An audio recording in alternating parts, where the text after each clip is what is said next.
promise to the people is on July 20th, Mike will be put to sleep, and he will feel my power, and I will go down as the man who put Tyson to sleep for the last time.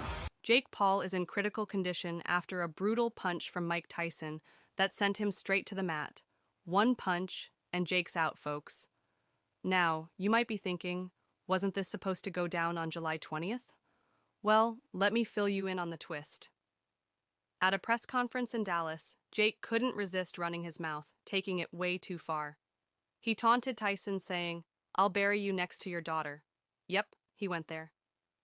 Jake probably thought he could just walk away unscathed, but instead, his plan for a nice dinner with his family quickly went up in smoke. Absolutely wild. It's no surprise, though, that Jake found himself in this brutal situation. From the moment he decided to mess with Tyson, it seemed like his fate was sealed. And now, lying in bed, nursing the aftermath of a single punch, Jake's once unshakable confidence is nowhere to be found. But before we dive into just how bad Jake's current state really is, let's rewind and take a closer look at what exactly pushed Tyson to break the rules and silence Jake with a single devastating blow. The infamous press conference at Madison Square Garden on May 20th, 2024, will forever be remembered as the event that took this rivalry to a whole new level. It was supposed to hype up their big fight scheduled for July 20th, 2024, but from the start, things were anything but normal. Jake Paul, always the instigator, took things up a notch, turning the atmosphere into something more heated than anyone expected. He came in loaded with taunts, fully aware that his words were meant to cut Tyson to the core. It wasn't your typical back-and-forth trash talk. Jake's jabs were calculated, personal, and packed a punch of their own. And, well, Tyson's reaction? One punch that left Jake's bravado crumpled on the floor. Not just trash talk, folks. It was like a mouse giving a death threat to a lion. The room was buzzing, but Jake didn't stop there. He went straight for Tyson's heart, making deeply personal and offensive remarks about Tyson's family and his late trainer, Cusado. Jake crossed the ultimate line when he said, "Cusado's legacy is overrated. He couldn't even protect his own. And look where you are now. Mike, wasn't he supposed to make you invincible?" The room went silent, and Tyson's face twisted with rage. Those words didn't just sting, they ripped open old wounds. The atmosphere was now supercharged. Jake continued to poke the bear, mocking Tyson's deceased child. This attack was beyond the pale, and everyone could feel the shift. The air was electric, and everyone knew something big was about to go down because it wasn't some random taunt. Instead, he said, "Even your own blood couldn't survive your shadow, Mike. What kind of father does that make you?" And then it happened. Tyson's reaction was immediate and explosive. The anger and pain in his eyes were crystal clear. The room packed with media and spectators held its breath. So when I say Jake can't see with one eye or speak with his twisted jaw, you're probably wondering just how hard Tyson punched him. The situation was something self-explanatory, but let me vividly explain it to you. Tyson roared and lunged across the stage. His fist became a blur, smashing into Jake's face with all the anger and pain he could muster. The sound of Tyson's knuckles meeting Jake's face echoed around the room, followed by a collective gasp from the audience. Security rushed in immediately, but they were too late to stop the initial beatdown. It took several guards to pull Tyson away as he strained to get at Jake. The scene was pure chaos, shouting camera flashes, and everyone scrambling to restore some order after the dust settled. There was Jake Paul on the ground looking like he'd been run over by a truck. His once cocky smile was gone, replaced by shock and pain. Blood trickled from a cut above his eye, and his face started swelling up like a balloon. People in the room said it felt like a flashback to Tyson's brutal knockouts. From back in the day, even Max Kellerman, the famous boxing commentator, was stunned. Jake, once a promising fighter, now lies battered and broken, a victim of his own actions. I've never seen anything escalate this quickly at a press event. The boxing community was buzzing after this incident. Evander Holyfield, Tyson's old rival and current friend, chimed in. Mike's temper is legendary, but this was a side of him I hoped was in the past. Jake Paul pushed him too far, and now we see the consequences. Jake's injuries were no joke. He had multiple facial fractures, a broken nose, and a shattered cheekbone. Doctors said he'd need surgery to fix the damage his team put out. a statement saying Jake is recovering, but the extent of his injury means he will need time to heal. We are considering our options regarding the upcoming fight. The attack severity had immediate fallout. Promoters and organizers started wondering if the July 20th fight could still happen. Tyson, though, wasn't feeling sorry. He just said, "Me cross the line, this is what happens." The boxing world was left in a mess. What was supposed to be an exciting showdown turned into a real-life brawl with serious consequences. Jake Paul wanted to provoke Tyson, and boy did he succeed, just not in the way he hoped, and the aftermath left the boxing world in shock. Jake Paul, once a promising fighter, now lay battered and broken. A victim of his own reckless mouth, the press conference intended to hype up, the fight turned into a battlefield. And what else could this Disney troublemaker do, except grab his camera and show the world how much of a victim he is?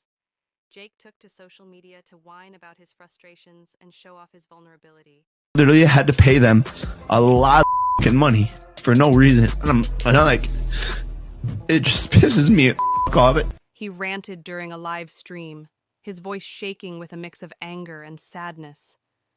Quite the change from the cocky attitude he had at the press conference then to make things even juicier.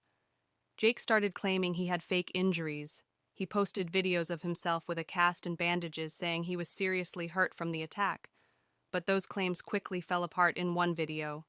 He said, "I dislodged my shoulder lifting up a gym boulder in one of my spars. It hurts, man. And the doctor said I can't fight in this state." Yeah, because lifting boulders in a sparring session sounds totally believable.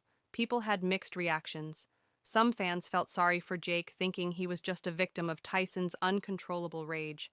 "Jake was out of line, but no one deserves to be beaten like that," tweeted one fan, capturing the feelings of those who thought Jake got more than he deserved. But a lot of the boxing community and fans were on Tyson's side. They thought Jake's big mouth earned him every punch he got. Jake Paul promptly retracted his statement, realizing the absurdity of challenging a legend. Like Tyson said, sports analyst Step A. Smith. Most people in this camp felt Jake had crossed a line and got exactly what was coming to him. Jake's public rants and videos only added fuel to the fire. His emotional outbursts, combined with the sketchy nature of his injury claims, made people even more divided. Videos of Jake breaking down, visibly upset and frustrated, spread like wildfire. He was seen saying, "I don't know how this got so out of hand. I just wanted to hype the fight, not end up in the hospital." This whole mess also showed how much pressure Jake was under, despite his cocky public persona. Facing a legend like Mike Tyson was clearly getting to him. His emotional breakdown showed a side of him no one had really seen before, making things even more complicated for the YouTube star turned boxer. As days went by, fans continued to argue on social media and sports news. Some defended Jake's actions as just part of hyping the fight, while others thought his tactics were reckless and disrespectful. This incident really highlighted the fine line between hype and hostility, and the real-life consequences of crossing that line in professional boxing. But do you really think Tyson was going to stay quiet, while Jake Paul made up all those ridiculous accusations? No way. Tyson didn't waste a second calling Jake out on his fake injury claims. "You see that stunt he pulled on y'all with the cast? Hooks and bandages they all." And then, just to make things more interesting, people started spotting Jake Paul out and about acting perfectly fine. Just days after the so-called incident, Jake was seen at a popular bowling alley in Los Angeles. Eyewitnesses said he was using the same hand he claimed was injured. He was spotted at a bowling game a few days ago, using the same hand he displayed on the screen to you all for bowling. Tyson pointed out, highlighting the obvious inconsistency. The media jumped on these discrepancies like a dog on a bone, with headlines questioning the truth behind Jake's injuries. Tyson's relentless mission to expose Jake's supposed cowardice became the hot topic. "This kid crossed every limit. I was forced to do something," Tyson said, defending his actions and making it clear that Jake's antics were not just disrespectful, but also dangerous. Tyson's accusations gained more weight when Jake was seen out at a friend's party, engaging in activities that seemed pretty impossible if he were truly injured. These sightings made Tyson's claims even more believable and started to turn public opinion. The media, of course, couldn't get enough of this drama. Sports analysts and commentators picked apart every new piece of info, creating a storm of speculation and debate. Big names in the boxing world weighed in. mostly siding with Tyson, former heavyweight champ Lennox. Lewis said, if Jake is really hurt, why is he out there? It just doesn't add up. But you won't believe what he did after listening to all these harsh remarks. His $300 million lawsuit against Mike Tyson has added a dramatic legal twist to their already intense rivalry filed on May 25, 2024 in the New York Supreme Court. Paul's lawsuit accuses Tyson of aggression and making life-threatening remarks. Tyson went way overboard. He threatened my life. Paul cried in his legal filing, referring to Tyson's explosive reaction during the press conference. The legal battle from both sides has been intense and all over the news. Paul's legal team claims that Tyson's actions were not just physically harmful, but also amounted to criminal threats. They argue that the press conference left Paul with severe emotional distress and physical injuries, which they say have been verified by medical professionals. Tyson's defense, on the other hand, is calling out Paul's claims as exaggerated and ridiculous. This whole thing is a joke. They think a lawsuit and a couple of scratches are going to scare me off. Tyson scoffed during an interview with ESPN on May 28th. History will 2024. His lawyers argue that Paul's injuries are nowhere near as severe as he claims, and that his emotional distress is just an act to gain sympathy. The potential impact of this lawsuit on the fight's future and Tyson's legacy is huge. If Paul's claims hold up, Tyson could face severe financial penalties and legal restrictions, which could mess up his ability to compete. The fight set for July 20th. 2024 is now up in the air, with promoters and fans wondering if it will even happen. Public reaction to the lawsuit has been all over the place. Supporters of Jake Paul argue that he has the right to seek justice for what they see as an unprovoked and violent attack. No one should be above the law, not even Mike Tyson, tweeted one fan, reflecting the sentiments of those who believe Tyson should be held accountable. On the flip side, many in the boxing community and Tyson's fans see the lawsuit as a ploy by Paul to avoid the fight and make some easy cash. Jake is just trying to cash in. He knew what he was getting into, said former heavyweight champion George Foreman in an interview with Sports Illustrated on May 30th, 2024. This view is shared by many who think Paul's actions are manipulative and fake. As the legal proceedings continue, the boxing world is left in suspense. The outcome of the lawsuit will not only decide the future of the fight, but could also have lasting impacts on the reputations and careers of both Jake Paul and Mike Tyson. Fans and pundits are watching closely, eager to see how this dramatic chapter in boxing play out.